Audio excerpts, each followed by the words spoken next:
সম্প্রতি কলকাতায় একজন ডাক্তারকে রেপ করা হয়, পরবর্তীতে তাকে নির্মমভাবে হত্যা করা হয়। আর এই হত্যাকাণ্ডের সকল আদ্যপাদ্য তুলে ধরছে আজকের এই এপিসোডে, আমাদের সাথেই থাকুন।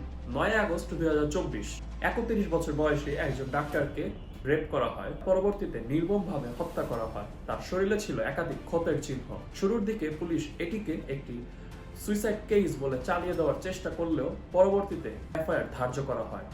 10 আগস্ট 2024, পুলিশ সকালে সঞ্জয় রায়কে গ্রেফতার করে এবং তার কনফেশন নেয়। অটোপসি রিপোর্টও রেপের পক্ষে সাক্ষী দেয়। 11 আগস্ট 2024, আরজি মেডিকেল কলেজের সুপারিনটেন্ডেন্টকে ট্রান্সফার করে দেওয়া হয়। 12 আগস্ট 2024 আরজি মেডিকেল কলেজের অধ্যাপক সন্দীপ ঘোষকে পদত্যাগ করানো হয়। 13 আগস্ট 2024, কোর্ট মামলাটিকে আমলে নেয়। ঘটনা ঘটে যাওয়ার 4 দিন পরে কোর্ট মামলাটিকে আমলে নিয়েছিল এবং কেসটি পুলিশের হাত থেকে সিবিআই এর হাতে ট্রান্সফার করে দেওয়া হয়। 14 আগস্ট, 25